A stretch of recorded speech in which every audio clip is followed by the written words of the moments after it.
It's time for the Rick Smith Show.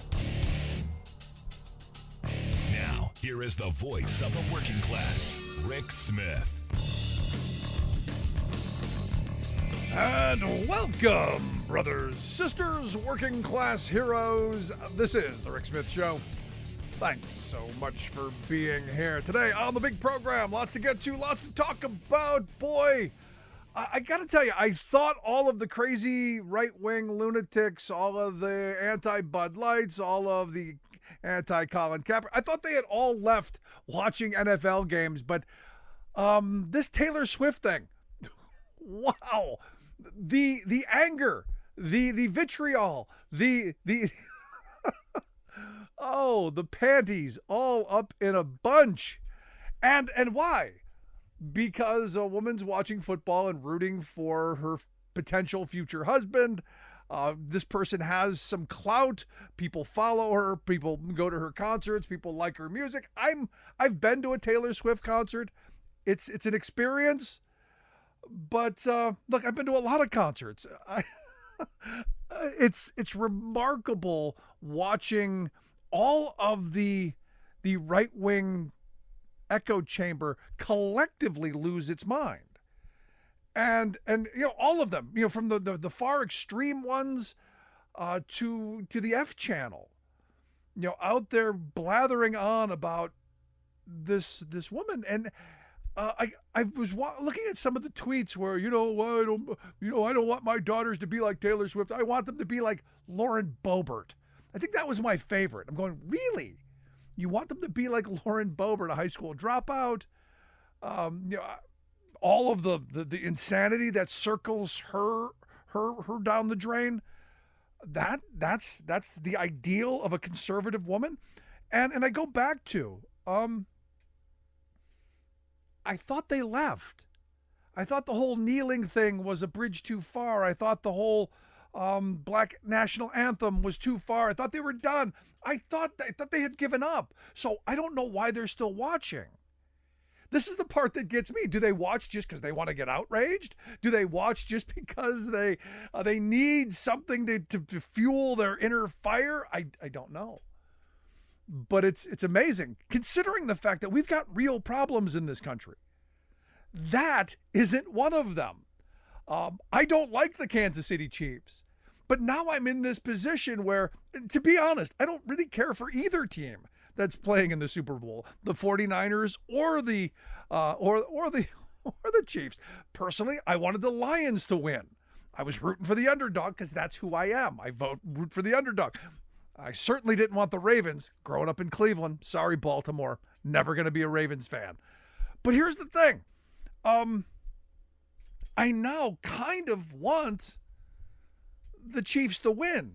So maybe their heads will literally explode and we can be done with this insanity at some point, because this is craziness. And understand, this is about keeping a certain segment of the population all bunched up, all angry, all lathered up, one more thing to be pitting us and dividing us over. And so we don't solve real problems, because understand, we've got problems. We've got an infrastructure that is being built, but not, I would argue we need more. We've got manufacturing to reshore. I think Biden's doing a great job doing that. I'd like to see more. We've got an education system that could use some help. You know, we could most certainly undo some of the horrible damage that's been done over the last several years in the way of vouchers and all of the silver bullet schemes that they come up with and try mostly on poor kids. Isn't it amazing how all of these education schemes, these silver bullet plans, they work out and they try on poor kids? You don't see this in the good zip codes. Hey, let's see how we can defund your education system and try this newfangled thing. You never see that, do you? No, when something's wrong in a very wealthier neighborhood, where they go, maybe we need to pay teachers more. Maybe we need better materials. Maybe we need better infrastructure. Maybe we can invest more, not destroy more. And this is where my mind keeps coming back to. These things are planned.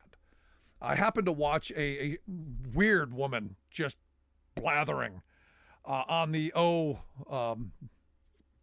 the OAN channel, and she was just, the NFL is indoctrination, and they take children and they play them in these sports and they indoctrinate them in their schools, and so that when their dreams are broken, then they follow these adult athletes. And I'm going, yeah, all of us played sports as kids. I'm a big supporter of sports as children. Big supporter of learning teamwork. I'm a big supporter of learning to be a good sport, of going out and doing your best, and sometimes it not being enough, so that you go back and you work harder. There's a lot of good lessons to be learned from sport, when done without craziness at the top. Now, I've had some coaches, the kind who, they want you sliding in the second base with your foot up, so you hit somebody in the where. That's not sportsmanship. Oddly enough, he voted for Republicans. And you find that people who see the value in things like sports see that there are positives that come out of it. The idea of teamwork, the idea of sportsmanship, the idea of doing your best and giving your all, and sometimes it not always being enough, and the idea that you got to work harder sometimes. Oddly enough, what conservatives say they understand and believe, but not their actions. Now, what's weird is this OAN woman said, if they had this kind of fervor for Jesus, this would be a different country. And I go, yeah, we would look like a lot of Middle Eastern countries. We would have, again, what I've been saying for a while is coming, the idea of Christian Sharia law right around the corner. So if we had religious zealots more in control, can you imagine what an NFL game would look like? Instead of, images of Taylor Swift, applauding and cheering on her man, maybe halftime beheadings. And is that the nation we want? Some, and I got to wonder if this commentator, some I think do. So for me, I'll be watching the game. I always do. And I guess now I have to root for the Chiefs, even though Broncos fan from the time I was a little kid.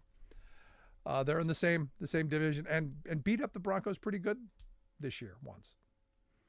I now have to decide, do I go with the Chiefs, who I don't like,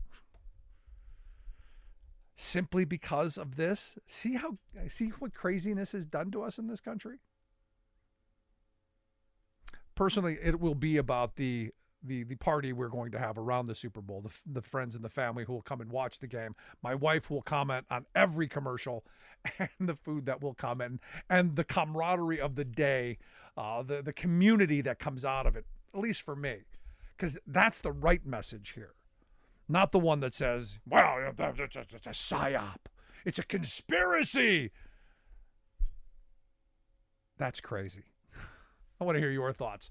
Who will you be rooting for? And are you paying attention to this whole irrational outburst? I know they need something to be angry about. Email me, rick@thericksmithshow.com. Quick break, right back after this. Stick around.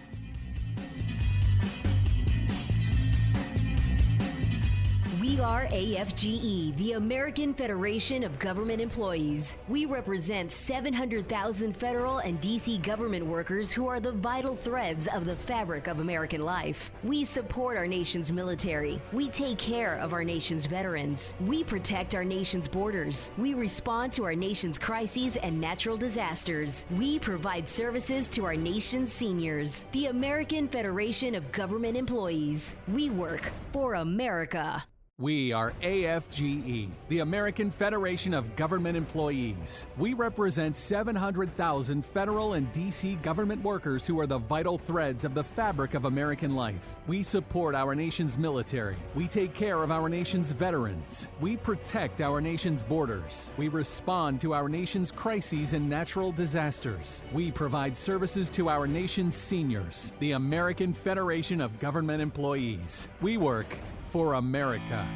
Welcome back to the Rick Smith Show. Now, here is Rick Smith. So yesterday on the program, we talked a little bit about this Washington Post story that got a lot of interestingly enough, this got a lot of email traffic. People going, this is what our media does. It's all about the horse race. It's not about the issue.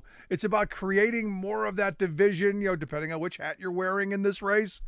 And, look, $150 million sounds like a lot of money, but going to 18 states, you start doing the math and start dividing that up, it's not an awful lot. And I seriously doubt, as I said yesterday on the program, that this small amount of grant money, this small amount of research dollars going into places like Florida or Utah or Wyoming are going to change any voters. But what it's going to do is it's going to help us reshore manufacturing and compete with China. And nobody's talking about that, which is why, we are. That's why I've asked our good friend Scott Paul to come back and share some thoughts. Scott is the president of the Alliance for American Manufacturing, AmericanManufacturing.org, the website. Scott, thanks for taking time for us. Hey, Rick, great to be with you. So did you see this article that I'm talking about by Eva Dowd? That really, it's, I know it's election year. I know it's campaign season. I know we need to, gin up some kind of, tug and push and pull and some kind of horse race. But this was kind of ridiculous. Yeah, I would, I'm someone who supports a lot of manufacturing jobs, but it's hard for me to claim that, $150 million spread out to a bunch of states, some of them are red states, is going to somehow sway voters one way or another. It's like, most people will have forgotten about this if they ever heard of it within the next 48 hours. If they ever heard of it. And that's the problem. If they ever heard of it. And for me, how this story should have been written is you've got the Biden administration setting up these research programs through the National Science Foundation to set up these innovation engines all across the country. Politics, red hat, red, blue, right, left, not mattering, but bringing manufacturing back, investing in this country, that should have been the story. Yeah, the substance of this is quite important, for our future. I'm not going to pretend like it's a kitchen table issue that people are going to talk about, when they're thinking about presidential politics. But it is, because we've been playing catch up. We fell behind on research and development and manufacturing for a variety of reasons. There was offshoring when companies became more shareholder focused. They invested less in research and development because that was less money that could be paid out to the shareholders, and all of that became like a vicious cycle, and we fell behind in some types of manufacturing because of it. And so we're playing catch up now, and I think that's the good news, is that the takeaway from this is that we haven't conceded this, that we're getting back in the game, that we're going to be investing some in some strategic industries to help jumpstart new processes and more productivity and what have you, and that the industries that have been cited are important from a national security and economic security perspective. And the hope is that in some way this will in the future help to create an ecosystem where we're creating more factories here that are making the types of innovations that will come out of this research. And so it's a long play, if you're making that play, but it is an essential part of it, and one that I would just say that we have done a terrible job of keeping up with the last, actually 4 or 5 decades, and one that only Joe Biden has been willing to invest a lot of public resources in helping to turbocharge this kind of innovation, which is going to help us all down the road. Now, you say this isn't a kitchen table issue, but shouldn't it be? I mean, the idea of, look, I've been through, and you have too, a lot of communities across this country that lost their manufacturing base, that lost their community identity. This is a way to say, hey, look,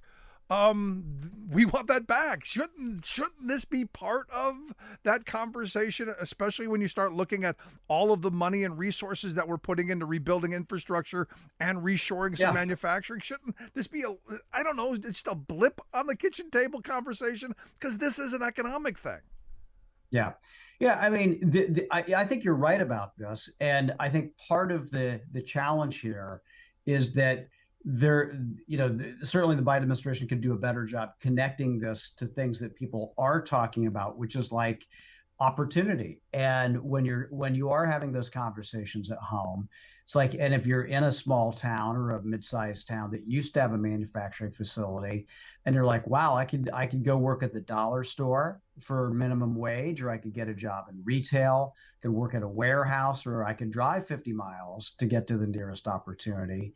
But having the possibility that a factory is going to relaunch in a community would be a very big deal, Rick. And, that's something that we're seeing. And this is all part of that mosaic, right? You got to have the innovation. You have to have cutting edge technology to be competitive in this global marketplace. And so policies like this are very important, but accounting like this much is going to red states, this much is going to blue states, whose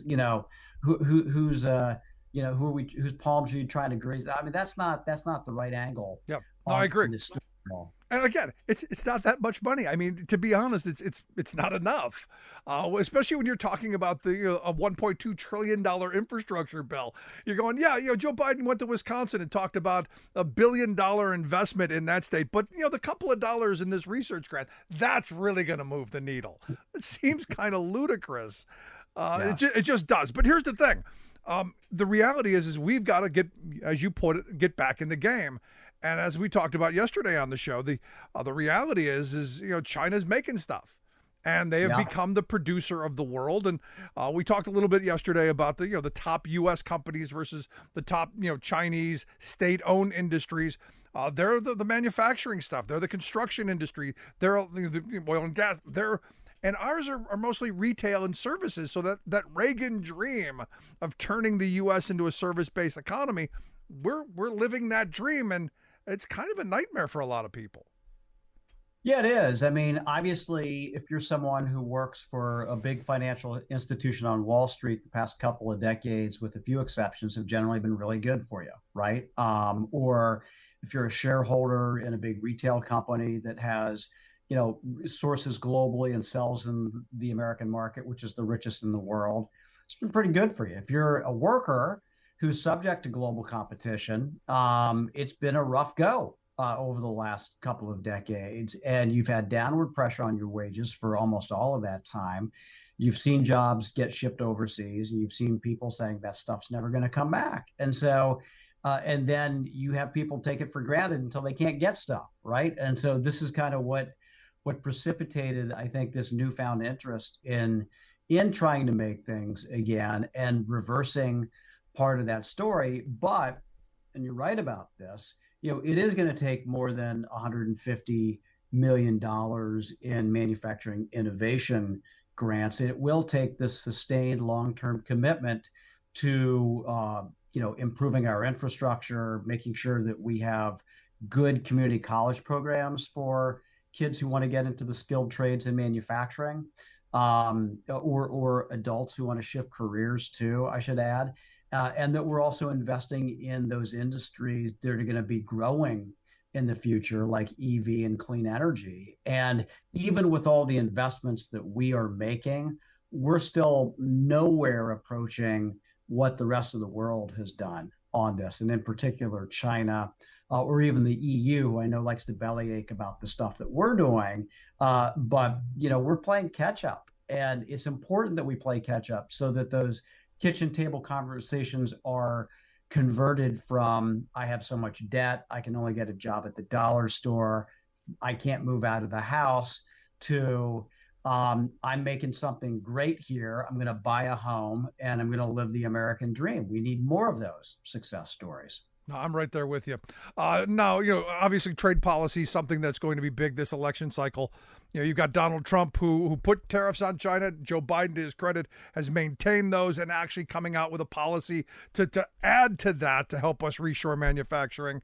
But I'm watching all of these attacks on the U.S. Trade Representative, Catherine Tai. I'm watching all of the attacks, coming out on tariffs in general. Still, there's that vein of economists and corporatists who are, no, it's going to be bad.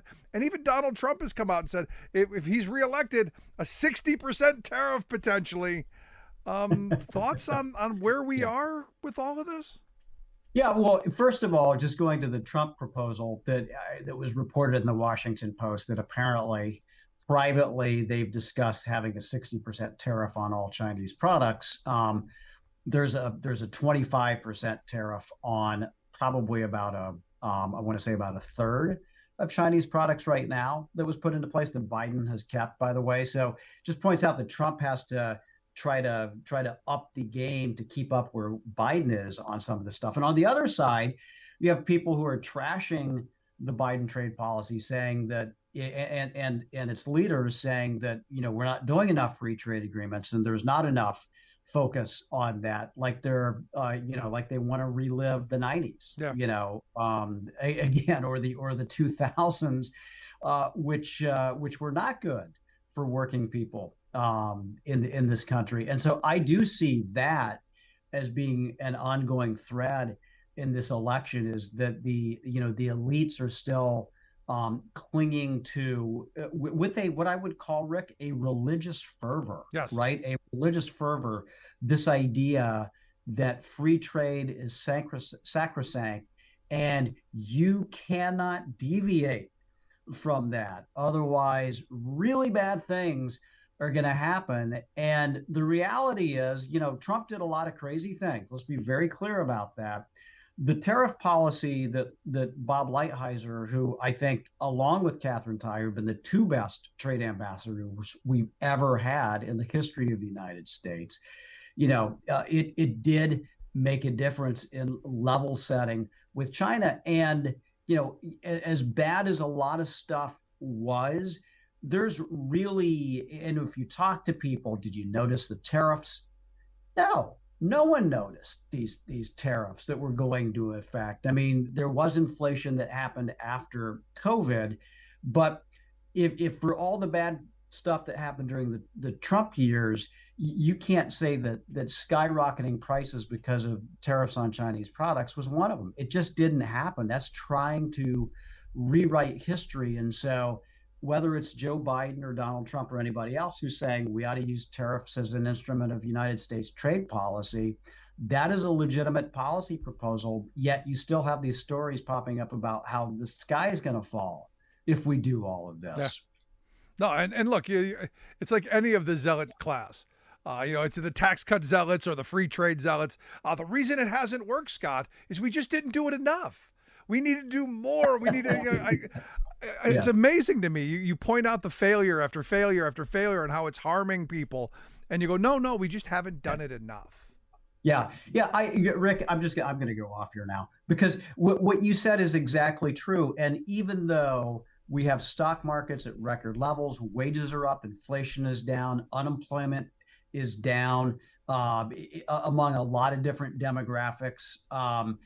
Things are actually pretty good, right? Yet you have, global business lobbies saying regulation and taxes are out of control. Unless we cut corporate taxes and stifle regulations, we're going to be going out of business. They're making record money right now. And that's the thing that gets me, is that somehow they're trying to create this problem that doesn't exist. I mean, things are pretty good for them when you look at the bottom line right now, but they want the freedom to outsource jobs. They want the freedom to pay workers as little as possible. And they don't want any sort of regulatory responsibility. They want to go all in for shareholders. And look, shareholders seem to be doing just fine right now. S&P 500, like, I think, is at a record level or whatever. So it's not like there's a disconnect from the real economy and Wall Street. There seems to be actually good synchronization right now because there's been some attention paid to the needs of working people in this country through trade policy and through more rights for workers and through these investments that are going to have real returns for workers who don't have a four-year college degree, people who build things and people who make things, Rick. No, we most certainly need stronger labor protections. There's a lot more that needs to be done to swing this pendulum back because, as you pointed out, for 40 plus years, we've been going down this path that has enriched the very wealthy. Look, I say free trade and the tax cut zealotry, that stuff has worked exactly as it was supposed to. It's made the wealthier wealthy, and the wealthy wealthier, and the working poor and the working class a lot poorer.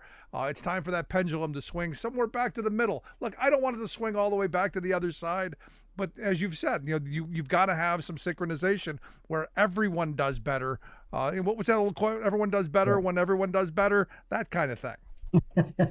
Yeah, you're spot on. And trade policy is an element of that. And so I have a feeling we're going to be talking a lot about the backlash to things that Joe Biden is doing or things that Donald Trump is saying. And the problem, again, for Trump is going to be that Biden's been pretty good on worker-centered trade policy. And so Trump's going to have to try to leap over that fence. And there's not necessarily a need to, it's trade policy has been revolutionized. You can't pretend like it hasn't been. No, Biden, that's what, yeah. This administration it's been a sea change.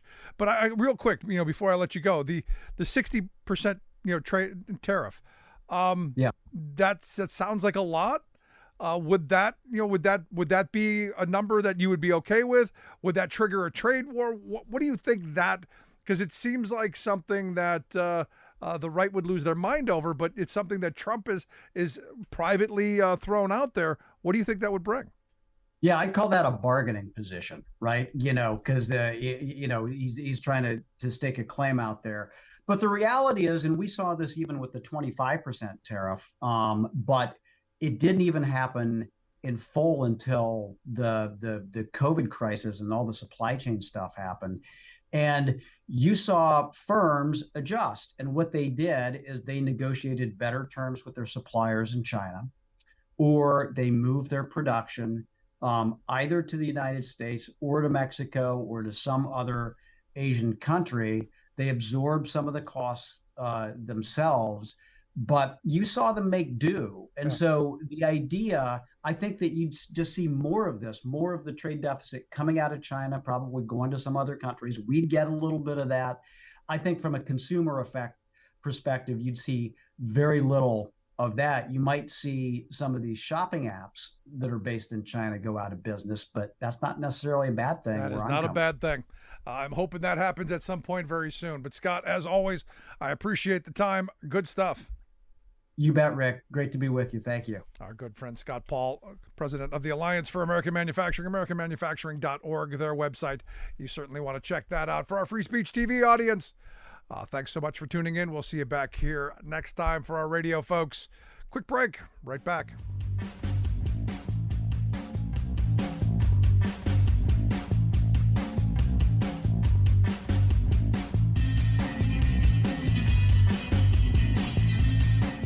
I'm Rick Smith, and this is Labor History in 2. On this day in labor history, the year was 2006. That was the day 7,000 teachers and staff at the Orleans Parish School District in New Orleans, Louisiana, were fired. The public schools were considered some of the worst in the country. The school district was also bankrupt. It was unable to account for $71 million in federal funds. After Hurricane Katrina, the school district lost nearly its entire tax base. The district canceled all pay and health insurance for its teachers and staff. Then, the state of Louisiana seized control of most of the city's 128 schools. A majority were either closed or turned over to charter school operators. The school district fired its remaining teachers and staff. It was a union-busting maneuver against the United Teachers of New Orleans. The union was an AFT affiliate. Organized in 1972, it was the first integrated education union in the South. Its membership overwhelmingly consisted of African American women. After the schools were turned over to the charters, they were replaced by inexperienced Teach for America workers. Many of these new teachers did not have any teacher certification. A class action lawsuit soon followed. In 2014, Louisiana's Fourth Circuit Court of Appeals found that teachers and staff were not given due process and had the right to be rehired as schools reopened after Katrina. The damages could amount to $1.5 billion. million. 10 years after Katrina, a New York Times article asked the question, was Hurricane Katrina the best thing ever to happen to the education system in New Orleans? As Education Secretary Arne Duncan once said, the answer has been a resounding no. In the years since, the union has fought successfully to organize many of the charter schools in New Orleans. Like what you hear? Check out more at laborhistoryin2.com. In the 1980s, many Texans were alarmed that hordes of immigrants were fleeing Rust Belt states and pouring across the Red River to take our jobs. So my friend Steve Fromholz recommended a big, beautiful wall across our northern border to keep them out. But Fromholz, a popular singer-songwriter and renowned political sprite, was ahead of his time in the political sport of wall building. Instead of steel barriers and miles of nasty razor wire, Steve proposed preventing Yankee refugees from entering the Lone Star State by planting a 10-foot-high, 10-foot-thick wall of jalapeno peppers along the length of the Red River. Eat your way through, and you'd be accepted as a naturalized Texan. I thought of Steve's impishness when I read that Nikki Haley, Ron DeSantis, and other Republicans were concocting a whole new xenophobic bugaboo to goose up their anti-immigrant demagoguery. We can't just fear the invasion coming across our southern border, they cry. Indeed, Haley wailed, it's the northern border, too, adding ominously that we must do whatever it takes to keep people out. And then DeSantis piled on, saying we should wall off America's Canadian border. Meanwhile, nearly all residents living along that 5,500-mile boundary fear the political wallmongers more than the imaginary threat of foreigners surging across illegally. People have always been coming through Canada, says a clerk at a general store in far north New Hampshire. Scoffing at the silly political hype, she says, I don't think the residents are really worried. This is Jim Hightower saying, but chicken little politicos won't be shooed off by reality. After all, they still have the East, West, and Gulf Coasts to shut off, so expect them to propose razor wire for the entire U.S. shoreline. Their ridiculousness makes Fromholz's satire seem rational.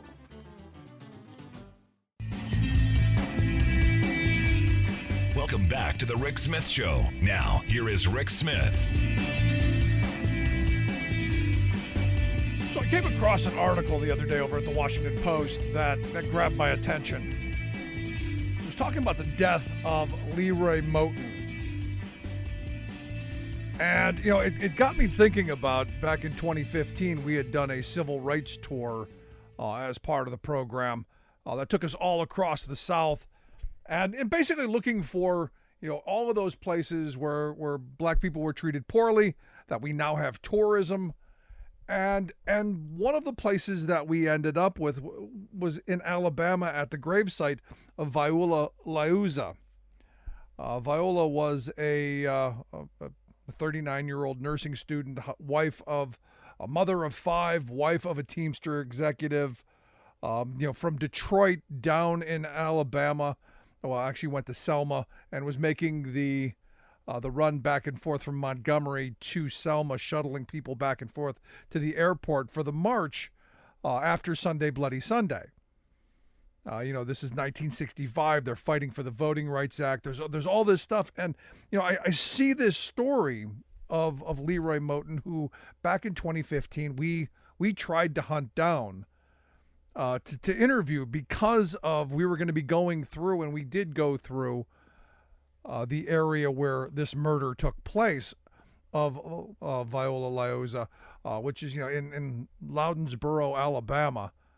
And for those who don't know, this woman, the only white woman to lose her life during the civil rights era, murdered by a Klansman, one of them an FBI agent, or not an FBI agent, an FBI informant, working for the FBI. And this story just, at the time that I was going through and we were doing all this research and stuff, this is one of those stories that just grabbed my attention in that, here was just, an average, housewife, just a student, someone who had gotten active on a college campus, said, hey, I want to change the world. And went from Detroit down to Selma to participate in the Selma, the Montgomery marches, shuttled people back and forth to the airport, was there to try and affect change. And for her trouble, she was murdered. And, we drove that U.S. Route 80 there in Alabama and went to her gravesite. And it's easy to miss. And we did right there at mile marker 111. And I still remember that, just where that was. And I remember, standing on that space, just looking around. And even to this day, all these years later. Now remember, this is March 25th, 1965. This woman is murdered by these Klansmen. And for the sin of driving a black male around, for the sin of being in the same car. And I remember standing on this ground going, there's no help here for anyone. Even to this day.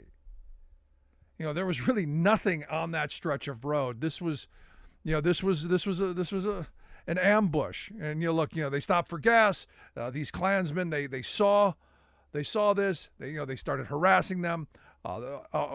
She tried to outrun them, couldn't, and they shot her twice and killed her. But Leroy Moton was able to get away.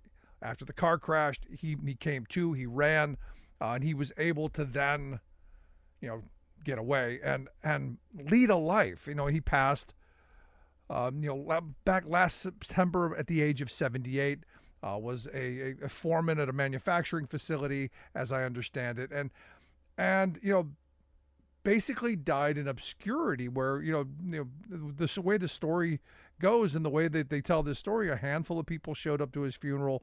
There was no this guy's civil rights notable, none of that.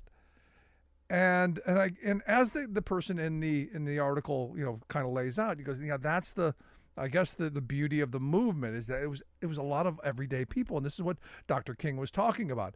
People from every walk of life coming and participating and trying to make things better, trying to make change where you can. But as I'm reading through this, it's one of those things that, if not for the Teamsters Union, if not for some folks, her story lost in history. Because the Teamsters, as a Teamster, it's one of those things that I've heard about for years. Every March, there's a story about her, so they keep her alive in those memories and in those stories. And it makes you think, how many other people has history forgotten? And this is where I go back to education of these moments. For me, when we did our civil rights tour back in 2015, it all sprang about because my oldest daughter was, in grade school and learning about, Rosa Parks. And, we had that conversation like parents and kids have, what'd you learn in school today? How was your day? And she said, we learned about Rosa Parks. I'm like, okay, what'd you learn? Well, she was tired. And it ended there. Now, that could just be the brevity of a child, taking in information and then filtering back out the most simplistic frame possible. There is that. Or it could be that's just the way it was framed. Look, she didn't want to give up her seat. She was tired. And then the rest is history. So we decided that, as part of the program, we wanted to go and experience history. We wanted to seek this stuff out, as we had done 2 years earlier with our labor history tour that took us across the country. And it was a couple of things. One, want to educate the kids so that they have me as an experiential learner. I need to see and feel and touch things. So this was an opportunity to get out on the road and do some of that. And, the story of Viola Liuzzo was one of those that as a Teamster member for, over 35 years, this is one that was kind of special in that this was a woman who, 5 kids, mother, student, lost her life standing up for somebody else. And, the sad reality out of this is, none of them were convicted of any state crimes. There were some federal crimes. I think a couple of them I think 3 of them got convicted on, but they only spent, I think, 10 years in jail. And it was groundbreaking. It was historic. And again, my mind keeps going back to the stories that came out of it, that, the fact that there was an FBI informant in the car, the FBI, went on this disinformation campaign, just so that the politicians and the press would have some cover. She was, having a sexual relationship with all these black men, which, was trying to, and even if she was, who cares? But she was a heroin addict. She was all this stuff. She was a communist. She abandoned her children. And the reality is no, this was a woman who heeded the call of Dr. King and went to the march in Selma to Montgomery. And for that, she was executed. She was murdered. Now, I go through and I think about this, of where we are as a country and how this story and that tour really, affected me. Because, my experience with Black history was a lot of, Dr. King, Malcolm X, that stuff. Not the horrific treatment of people throughout history that we found. There were a couple of places that we went, a couple of institutes and a couple of, museum type places that we went to, where the curators, who were nice enough to give us tours and sit down with us and talk to us and all of that, said to us, hey, there's some pretty bad stuff here. You may want to have one of our assistants take the kids around. And when they said that, I always heeded their warnings, because I'm a little more, they should see things. But when the person who's running the place says, this is too far, I followed their lead, and I'm glad they did, because, they were just children at the time. My oldest daughter at the time was 13. My son was probably, 9. My youngest daughter was 7. They didn't need to see burning bodies and lynched bodies hanging from trees.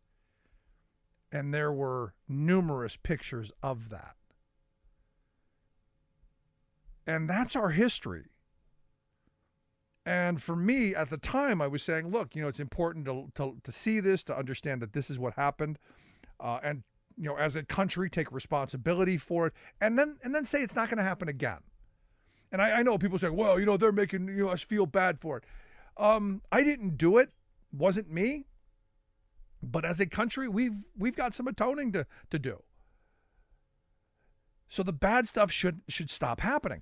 And part of this is, that people shouldn't be murdered for giving people a ride.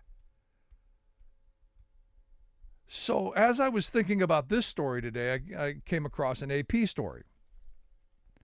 And that AP story, again, just makes you go, at what point do we, as a country, say, enough is enough? But the AP story about prison labor and how we are abusing prison labor like nobody else.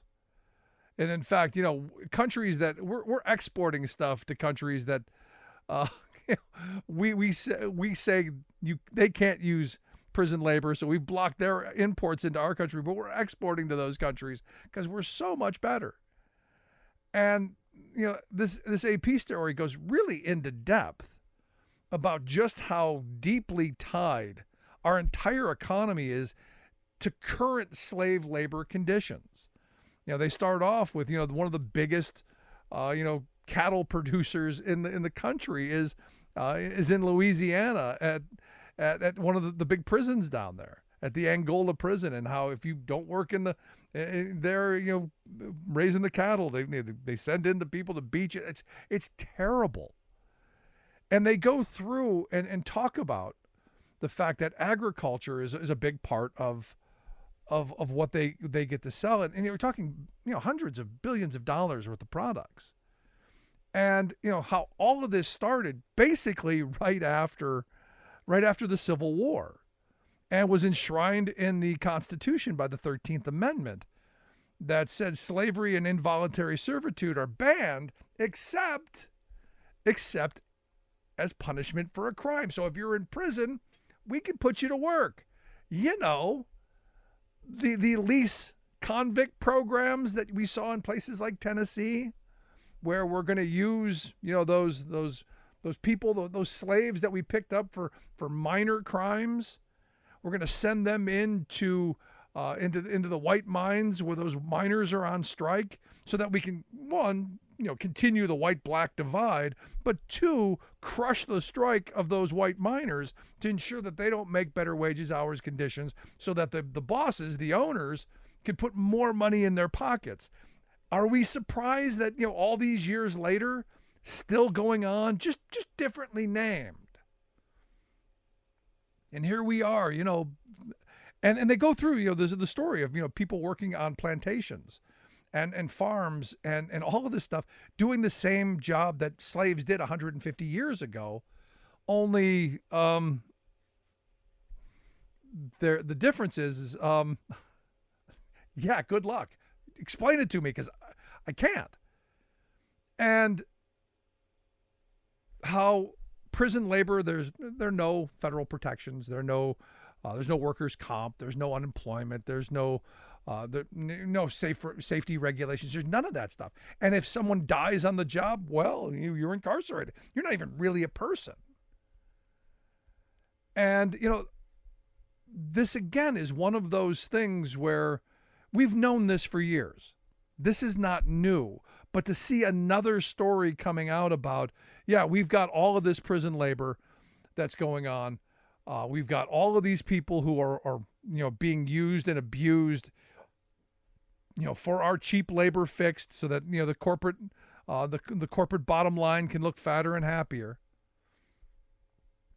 But we're just saying, well, they're just prisoners. We're able to justify it by saying, well, they did something wrong.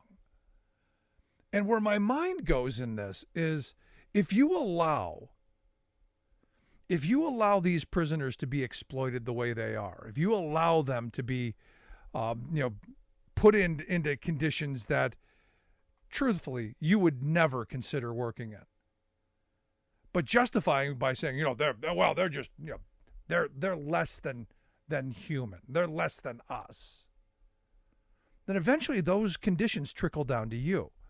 Eventually, we all suffer this, because these are, as they point out in this article, these are some of the biggest corporations in this country who are benefiting from it. McDonald's and Burger King, and go down the list of these giant conglomerates who are, Coca-Cola, Walmart, all using this prison labor, but and violating their own policies while doing it. But it's perfectly okay because the government says it's okay. And you go, the reality is, sadly, that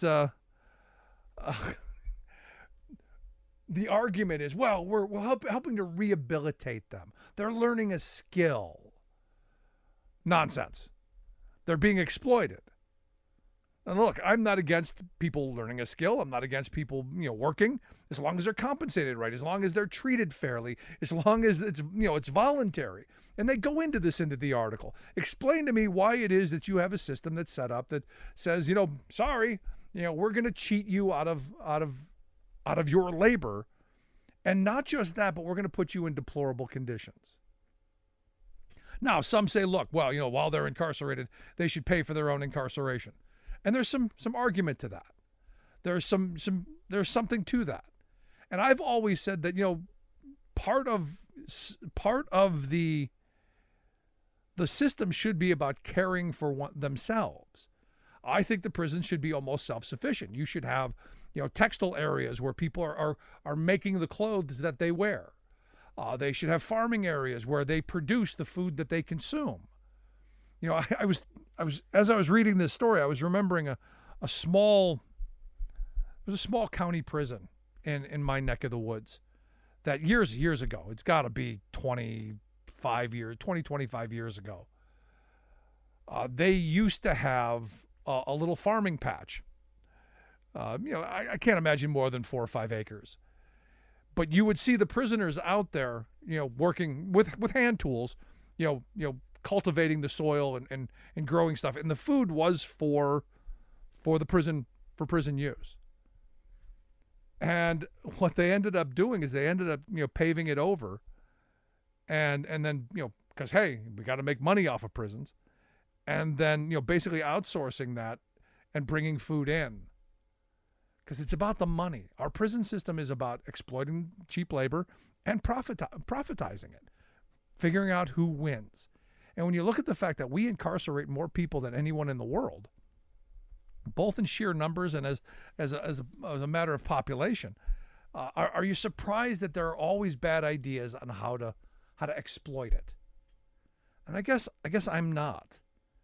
And this is where my mind goes to this place of, we think that we've moved so far ahead, that we've learned the lessons of the past and of history. But sadly, we're repeating many of the same things. And for me, to forget the lives of someone like Leroy Moton and Viola Louisa is not just bad for history, it's bad for our future. I want to hear your thoughts. Email me, rick@thericksmithshow.com. Gonna take a quick break. Right back. Stick around. This is The Rick Smith Show. We're working people. Come to talk.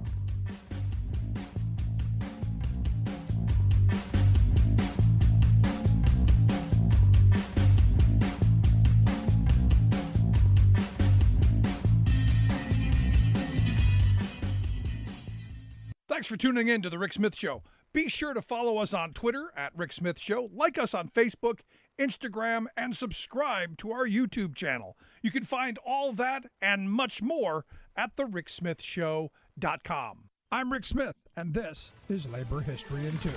On this day in labor history, the year was 1865.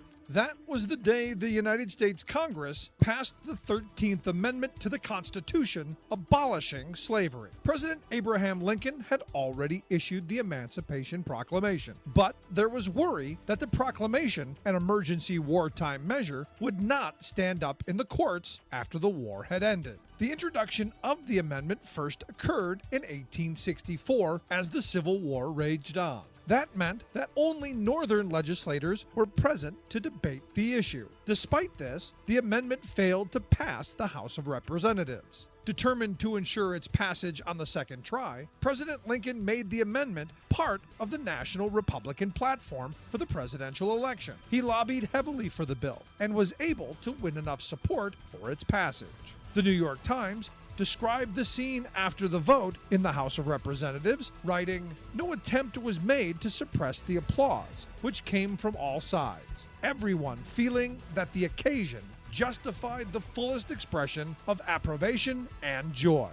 The final amendment read, "Neither slavery nor involuntary servitude, except as a punishment for crime whereof the party shall have been duly convicted, shall exist in the United States or any place, subject to their jurisdiction." The amendment then had to be ratified by 3/4 of the states. The ratification marked a fundamental change in the labor system of the United States. No more would the nation be divided by free labor and slave labor laws. Kentucky did not officially ratify the 13th Amendment until 1976, and Mississippi did not follow until 1995.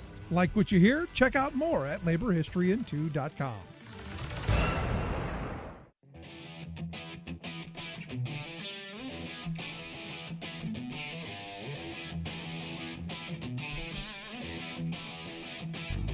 Welcome back to the Rick Smith Show. Now, here is Rick Smith. So again, I come back to this because I think it's important. This division that has been just exploited for pretty much from the beginning of this country. We are easily in the working class divided on race, on gender, now on orientation, on nationality. You name it. There are dividing lines that corporate America, that the very wealthy have figured out how to exploit, and And look, race being one of the big ones. And, I go back to, and I think of the Jay Gould quote, or a quote that's attributed to railroad magnate Jay Gould back in the 1880s. I could pay half the working class to murder the other half. And even if he didn't say it, this is the playbook. And I look at what Trump is doing right now. Trump sees the economy doing well and somehow has got to take credit for it because it can't be Biden. Somehow Trump has got to say, it's all me. So he recently said, the stock market only makes rich people richer, which is true. I don't think he meant to say that out loud. But he truthed out just the other day, this is the Trump stock market because my polls against Biden are so good that investors are projecting that I will win, and that will drive the market up. Everything else is terrible. Watch the Middle East, and record-setting inflation has already taken its toll. Make America great again. Yeah. This guy, you got to give him credit. It's always sunny in MAGA land. It's always, he gets credit for it. Whether it's good, he gets credit for it. When it's bad, he blames somebody else. But he takes credit for all the good stuff. All the bad stuff, somebody else's fault. Never any consequences fall on Donald Trump. Also, right around the same time, he truthed out an attack on Sean Fain, the president of the United Auto Workers. He said Sean Fain is a weapon of mass destruction on auto workers in the automobile manufacturing industry in the United States. Is he under contract to China? Because they will be getting almost all of our car-making business within a very short period of time, which is weird because normally he uses all caps. This one, car is capitalized, business is capitalized. I'm not sure what school he went to, but not what you expect. And then all, capital A, capital auto workers should, and then all caps, vote for Trump. Make America great again. Because you got redundancy, you got to keep that going. You got to keep that in mind. Because evidently he thinks he's the only guy who can make this country great. Now, what I find interesting is Trump is the guy who, he's the Herbert Hoover of our generation. He left office, the country was in chaos. The supply chains were broken. Unemployment was through the roof. We were in the throes of a major pandemic that he boogered up. There was all this stuff. And you just go, maybe we don't do that again. But Sean Fain did what he does best and fired back quite eloquently, talking about the records of Donald Trump and Joe Biden, saying, look, Joe Biden is a guy who walked on the picket line. This is a guy who showed up for working people. This is a guy who has put his money where his mouth is.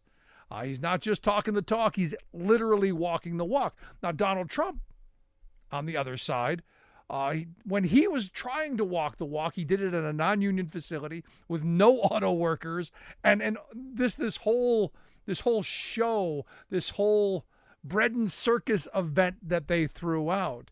And he said, look, the reality is the records speak for themselves. Trump has never been somebody who has supported working people. What we're seeing, he said, is, Trump is doing the best. It's a rope-a-dope. He wants you to look over here while he's taking everything away. Fain said, it's divide and conquer tactic, and that's what worked for the billionaire class and corporate class forever. And, I got to tell you, this is what I've been saying for years now. Finally, someone of real power like Sean Fain is taking that message to the next step, and good on him. But I want to hear your thoughts. Are you okay with where we are? The economy doing well? And should Trump get credit for it? Is this Trump's stock market? Even though he's been out of office 3 years and all of the stuff that Biden's done, I want to hear your thoughts. Email me, rick@thericksmithshow.com. If you missed any portion of the program, make sure you grab the podcast. Starting on March 18th, we will be going for a full hour on Free Speech TV, so look for that. Thanks so much for being here. We'll see you back here next time.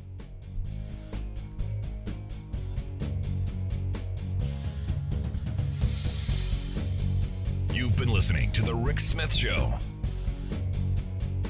Email Rick at rick@thericksmithshow.com.